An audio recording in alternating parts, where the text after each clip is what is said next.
अस्सलाम वालेकुम जी। आज जो बुक रिव्यू मैं आपके सामने लेके आई हूँ, ये बेसिकली किसी फ्रेंड की फरमाइश पे आया है। उसने कहा था कि जी अल्केमिस्ट का रिव्यू कर दें। अल्केमिस्ट बहुत सारे आप में से लोगों ने पढ़ी हुई होगी, नहीं भी पढ़ी हुई है तो कम से कम नाम ज़रूर सुना होगा।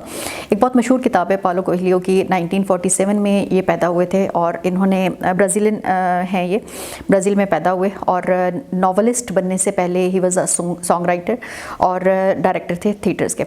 लेकिन जो मेन उनका पैशन था ना, या मेन आप शौक कह लें, वो that was the writing the books.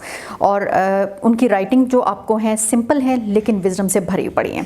आपको इनकी राइटिंग में मिलेगी लाइफ के बारे में, ड्रीम्स के बारे में, डेस्टिनी के बारे में, फेथ के बारे में। और जो इनकी ये वाली बुक है जो अल्केमिस्ट, जो मैं अभी आपसे बात कर रही हूँ, ये वो किताब है जो कि बहुत सारी ज़ुबानों में ट्रांसलेट हो चुकी है और मिलियंस ऑफ कॉपीज़ इसकी सेल हो चुकी हैं। और इवन मतलब इसके लिए आप ये नहीं कह सकते कि यार ये स्पेसिफिकली इस एक एज ग्रुप के लिए, जिस तरीके से बुक्स में होता है कि यार ये टीन एज बच्चे ज़्यादा ज़रा शौक से सुनते पढ़ते हैं, ये है जो अडल्ट ज़रा शौक से पढ़ते हैं सुनते हैं, ऐसी कोई बात नहीं है। ये वो किताब है जो हर एज के बंदे को इंस्पायर करती है and you would love reading this book. अगर आपने इवन एक दफ़ा पढ़ी भी है तो ये वो किताब है जो आपका बार बार पढ़ने को दिल करता है।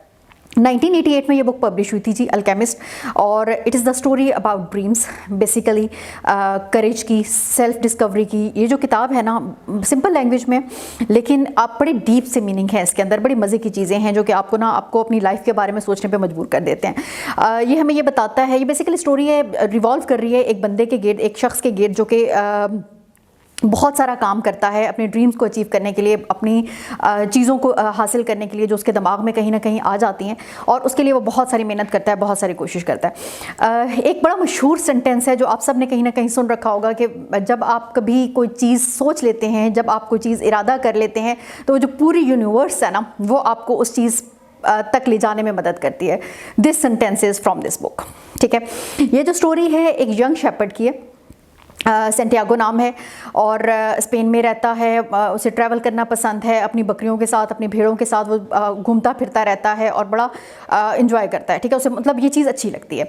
एक रात वो सोया हुआ होता है और उसे ना एक ख्वाब आता है, एक बड़ा अजीब सा ख्वाब आता है जिसमें एक बच्चा होता है और उसे ये बताता है कि यार एक ख़जाना है जो छुपा हुआ है, जो कि कहीं छुपा हुआ है, एंड हैज़, और वो कहाँ है, इजिप्ट के पिरामिड्स में छुपा हुआ है। एंड वो उसके दिमाग में आता है कि यार मैंने वो ख़जाना ढूंढने जाना है। अब वो क्यूरियस होता है डेफिनेटली, जब सुबह जागता है उसको अपना ख्वाब बड़ी अच्छी तरीके से याद होता है और बड़ा वो उसके दिमाग में आता है यार कि मैं ना ये अगर कर लूँ ना तो यार कमाल हो जाएगा। वो ये करना शुरू करता है। वो सारे चक्कर में सारे, जब वो ये चीज़ें सोच रहा होता है, प्लान कर रहा होता है, तो उसकी मुलाकात होती है एक जिप्सी खातून से जो कि उसको इनकरेज करती है कि हाँ you should go for it, तुम्हें अपने ख्वाब को फॉलो करना चाहिए। और ख़ुद भी चूँकि इसे ट्रैवलिंग पसंद होती है, सो दैट्स वाई इसके अपने दिमाग में भी होता है कि I will go for it. Similarly इसी सारे प्रोसेस में उसकी एक बादशाह से मुलाकात होती है, एक किंग से मुलाकात होती है, और वो भी उसे इनकरेज करता है। लेकिन इवन देन अभी भी ना वो कन्फ्यूज होता है, कहीं ना कहीं उसके दिमाग में कोई ना कोई कन्फ्यूजन या कोई टेंशन चल रही होती है कि यार ये मैं कैसे डिसीजन लूँगा। लेकिन अल्टीमेटली वो क्या करता है कि जब ये स्टोरी आगे चलती है तो वो क्या करता है कि वो अपनी वो जो शीप्स होती हैं, जो उसकी भेड़ बकरियां होती हैं, उसको सेल करता है और वो ट्रैवल पे निकल जाता है। वो चला जाता है इजिप्ट की तरफ, definitely full of hope, full of excitement. उसके दिमाग में होता है कि यार अब मैं बहुत जल्दी जो है ना अपनी जो ख्वाब हैं, जो अपनी चीज़ें हैं, उनको मैं अचीव कर लूँगा। लेकिन थोड़ा सा ही आगे, वो अभी मतलब बहुत ज़्यादा उसको ट्रैवल नहीं हुआ होता और वहाँ पे उसको कुछ लोगों से उसका इनकाउंटर होता है, सामना होता है, जो कि उससे सारी चीज़ें छीन लेते हैं। ठीक है, उसको रॉब कर लेते हैं, उसके पैसे, उसकी सारी चीज़ें उससे ले लेते हैं। यहाँ पर जब ये सब होता है तो डेफिनेटली ही फील लॉस्ट, लेकिन वो गिव अप नहीं करता। वो वहाँ पर क्या करता है, छोटे मोटे काम करना शुरू कर देता है। डेफिनेटली अपनी ज़िंदगी तो गुजारनी है ना उसने, उसके लिए वो काम करना शुरू कर देता है। और यहाँ पर ही रियलाइज कि यार ये जो छोटी छोटी सी इंप्रूवमेंट्स है ना, ये भी आपकी ज़िंदगी में बड़ी अचीवमेंट्स की तरफ या बड़े रिजल्ट्स आपको लेके आती हैं। मतलब यहाँ पर सेंटियागो जो है वो वैल्यू ऑफ हार्ड वर्क सीखता है, पेशेंस सीखता है, और उसके अंदर कुछ ना कुछ चेंजेस आनी शुरू हो जाती हैं। कुछ पैसे जब वो ये कमा लेता है तो वो फिर एक कारवान का हिस्सा बन जाता है जो कि इजिप्ट की तरफ जा रहा होता है, किसी एक उस डेजर्ट को क्रॉस करने में। डेफिनेटली उसे ये लगता है कि यार इट वुड हेल्प मी, और वो रास्ते में उसे एक बंदा मिलता है, अंग्रेज़ मिलता है जिसने अल्केमी जो है वो स्टडी किया होता है। और वो एंशिएंट, मतलब Alchemy is the ancient science, जो कि ये बताता है कि मेटल को आप किस तरीके से गोल्ड में कन्वर्ट कर सकते हैं। यहाँ पर मतलब जब वो उसको ये सारी चीज़ें बताता है, बड़ा वाइज मैन होता है, बड़ा अक्लमंद बंदा होता है, वो जो उसको डिफरेंट चीज़ें सिखा रहा होता है, उसे नेचर के डिफरेंट सीक्रेट्स के बारे में बताता है। तो सेंटियागो जो होता है वो डेफिनेटली क्यूरियस होता है कि यार इसमें मैं इसको मज़ीद कैसे सीख सकता हूँ, या मज़ीद क्या चीज़ें इसमें मुझे सीखनी है या हासिल करनी है। इसी डेजर्ट में ड्यूरिंग ट्रैवल वो मिलता है एक खातून से जिसका नाम फातिमा होता है। डेजर्ट की खातून होती है और वो ही deeply fall in love with that girl. लेकिन फातिमा जो है वो उसे ये बताती है कि जो आपका ट्रू लव होता है वो आपको आपकी ड्रीम्स अचीव करने से रोकता नहीं है, बल्कि वो आपको इनकरेज करता है। सो ही कीप गोइंग, वो चलता रहता है, वो अपने रास्ते में जाता रहता है, और वो यहाँ से उसको इनकरेज भी मिलती है, उसको हौसला भी मिलता है, वो स्ट्रेंथ भी मिलती है। और वो वहाँ पर मतलब इस सारे चक्कर में वही बात कि बहुत सारी जब आप ट्रैवल कर रहे होते हैं, जो ट्रैवलर्स हैं या जिन्हें ट्रैवलिंग का शौक है, उन्हें पता है कि रास्ते में इस ट्रैवल से आप बहुत कुछ सीखते हैं ज़िंदगी में। आपको मतलब वो बहुत सारे जो नए नए तरह तरह के लोग आपको मिलते हैं, वो आपको बहुत सारी चीज़ें सिखाते हैं। सो यहाँ पर वो मतलब इस सारे सेंटियागो का ये जो ट्रैवल था, ये जो सारा जर्नी था, ये सिर्फ उस ये नहीं था कि उसे वो वाला एक ट्रेजर मिलना था, ख़जाना मिलना था जिसकी तलाश में जा रहा था। उसे ये वाला ट्रेजर भी मिल रहा था जिसे आप नॉलेज कह सकते हैं, जिसे आप लर्निंग कह सकते हैं कि he was learning something. So desert में ये ट्रैवल के दौरान बहुत सारे डेफिनेटली बहुत सारे डेंजरस पार्ट्स भी आए। बहुत सारी जगहों पे एक दफ़ा ऐसा भी हुआ कि उसे कुछ लोगों को कुछ पकड़ लिया, लेकिन वो वहाँ से इस्केप कर लिया उन्होंने किसी तरीके से। और उसने इस सारे सफ़र में ट्रस्ट सीखा। Santiago learn about the trust, और उसने कम्युनिकेशन सीखी कि यार आप वो जो कम्युनिकेशन आपकी है ना नेचर के साथ या गॉड के साथ या अल्लाह के साथ, कि वो यार वो कितनी इंपॉर्टेंट है। तो he learn about this as well in this whole journey.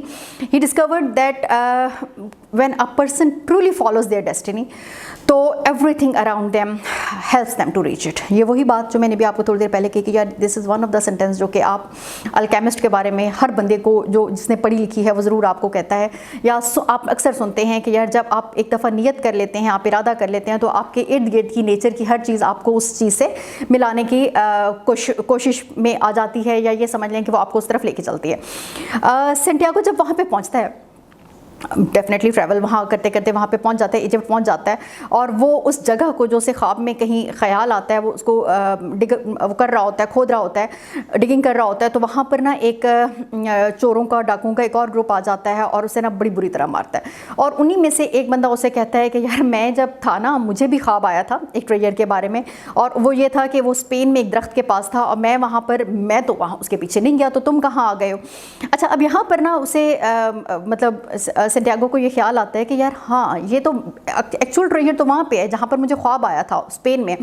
जब वो ये रियलाइज़ कर लेता है तो ही वेंट बैक, वो वापस जाता है, अपने घर जाता है। और जब वो वहाँ पर जाता है तो वो उसी दरख्त के पास जाता है जहाँ पर उसने वो पहले जिसके पास उसने ख्वाब देखा था, वो उसे खोदता है, और खोदने के बाद वहाँ से उसे बहुत सारा गोल्ड और बहुत सारे जेवल्स मिलते हैं। यानी वो जो ट्रेजर जिसकी तलाश में था वो अल्टीमेटली उसको मिल जाता है। लेकिन वो ये समझता है यहाँ पर जब ये सारे ट्रैवल से, सारी चीज़ों से वो गुजर जाता है, तो वो ये कहता है कि this is not the only treasure जो कि मुझे चाहिए था। ये जो सारा सफ़र था, ये जो सारा जर्नी था जो मैंने किया, it was to learn something, it was to get something. और वो उसने हासिल क्या किया था, उसने हासिल ये किया था कि यार जो लर्निंग है, जो ट्रस्ट है, जो लव है, ये सारी चीज़ें आपकी ज़िंदगी का पार्ट है और बहुत इंपॉर्टेंट पार्ट है, और ये आपको ये जो एक्सपीरियंसेस हैं ये आपको बहुत कुछ सिखाते हैं। सो द मैन जो मतलब आप इसको ये कह सकते हैं कि जो इसका मेन मैसेज है स्टोरी का, that everyone has a personal legend. एक ड्रीम है, एक पर्पज़ है जिसको आपने हासिल करना है, और वो पर्पज़ और वो मीनिंग जो है वो आपकी ज़िंदगी को मीनिंग, वो जो पर्पज़ है या वो जो ड्रीम है वो आपकी ज़िंदगी को एक मीनिंग देता है। और उसको अचीव करने के लिए you need courage, you need faith, you need trust, you need determination. अगर ये सब कुछ है तो यू विल गेट इट।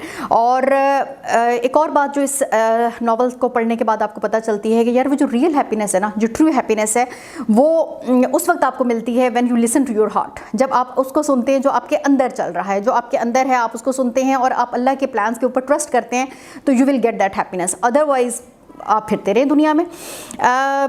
एक और बात जो हमें ये बताता है, या जब आप पढ़ेंगे तो आपको इसमें फील होगी कि यार जो फेलुअर्स हैं या हार्डशिप्स हैं, these are part of life, लेकिन ये एंड नहीं है। ये आपको, अगर आप स्टेप बैक कर जाते हैं तो ये आपकी अपनी गलती है। ये चीज़ें आपकी लाइफ का या आपके ड्रीम्स का या आपकी हैप्पीनेस का एंड नहीं है। ये आपको सक्सेस की तरफ लेके जाता है and you have to believe in yourself. इस बुक में एक और जो बड़ा डीप मैसेज है कि जो मोहब्बत है ना आपकी, वो, और इफ़ इट्स ट्रू लव, तो वो आपको आपकी सक्सेस में, आपकी ज़िंदगी में रुकावट नहीं है। बेसिकली वो आपको करेज देती है, वो आपको हेल्प देती है, वो आपको मदद करती है आपके ड्रीम्स को अचीव करने में। तो ये स्टोरी जो है ये कनेक्ट करती है आपके मटेरियलिस्टिक सक्सेस को और आपकी स्पिरिचुअल ग्रोथ को, कि आप जो है वो स्पिरिचुअली किस तरीके से ग्रो करते हैं। सो रीडर जो होता है, जो भी इसका, जो आपसे पढ़ता है, जिसने इसे पढ़ा है या जो इसे पढ़ेगा, वो बड़ा डीपली सोचने शुरू हो जाता है लाइफ के बारे में, ड्रीम्स के बारे में। बड़ा पोइटिक सा अंदाज है इस बुक का, आप पढ़ेंगे तो आपको बड़ा मज़ा आता है। इजी वर्ड्स हैं लेकिन बड़ी डीप सी थॉट्स हैं, बड़े डीप आइडियाज़ हैं जो कि इसमें आपको नज़र आ रहे होते हैं। बड़े हिडन लेसन्स हैं जो कि आप इसको पढ़ते हैं तो आपको मज़ा आता है कि यार ये कितने मज़े की बात है। बड़ी मज़े की कोटेशंस हैं, कुछ मैंने आपको बताई भी, और ये कोटेशंस आप जब पढ़ेंगे तो आपको खुद भी बड़ा अच्छा लगेगा पढ़ने में। सो इन द एंड मैं सिर्फ यही कहूँगी कि यार ये सिर्फ एक स्टोरी नहीं है, एक ट्रेजर फाइंड करने की स्टोरी नहीं है। It's about finding your self, it's about believing in your self. कि ये हमें ये बताता है कि यार सम टाइम जो ट्रैवल है ना दुनिया को डिस्कवर करने के लिए, वो बेसिकली हम इसलिए कर रहे होते हैं कि we are searching for ourself, और उसमें आप अपने आप को भी कहीं ना कहीं से फाइंड आउट कर लेते हैं। सो ये किताब यानी आपको बड़ी मज़े की चीज़ें बताएगी, बड़ी मीनिंगफुल सी चीज़ें बताएगी कि आपने when we have dreams, we have love, we have faith, तो वो जो ट्रेजर है वो आपको मिल ही जाएगा। सो बेसिकली एक ऐसी स्टोरी है that will touch your heart और आपके साथ एक लंबे अरसे तक रहती है जब आप इसको पढ़ लेते हैं। तो बहुत शुक्रिया, अस्सलाम वालेकुम।